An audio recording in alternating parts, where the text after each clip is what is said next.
اعوذ باللہ من الشیطان الرجیم بسم اللہ الرحمن الرحیم۔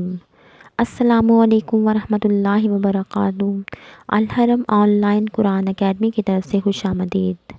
آج میں آپ کو حضرت عمر رضی اللہ تعالیٰ عنہ کے فرمان کے مطابق محتاجی اور غربت کی وجہ بننے کی 6 چیزوں کے بارے میں بتاؤں گی، لیکن اس سے پہلے میں آپ لوگوں سے گزارش کروں گی کہ اگر آپ میرے چینل پر نئے ہیں تو اسے لائک اور سبسکرائب کریں اور اپنے دوستوں میں اسے ضرور شیئر کریں اور ہمارے ساتھ صدقہ جاریہ کا حصہ بنیں۔ تو چلتے ہیں ان 6 وجوہات کی طرف جن سے محتاجی اور غربت آتی ہے۔ نمبر 1، جلدی نماز پڑھنے سے۔ نمبر 2، کھڑے ہو کر رفع حاجات کرنے سے۔ نمبر 3، کھڑے ہو کر پانی پینے سے۔ نمبر 4، منہ سے چراغ بجھانے سے۔ نمبر 5، دانت سے ناخن کاٹنے سے۔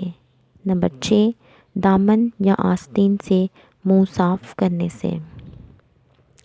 ہم سب کو چاہیے کہ ہم اپنی عادتوں کو چیک کریں اور اگر ان 6 عادتوں میں سے کوئی عادت ہمارے اندر ہے تو اسے ختم کرنے کی کوشش کریں تاکہ محتاجی اور غربت سے بچا جا سکے۔ اللہ تعالیٰ سے دعا ہے کہ اللہ تعالیٰ ہمیں اپنی بری عادتوں کو دور کرنے کی توفیق عطا فرمائے تاکہ ہم کامیاب ہو سکیں۔ آمین۔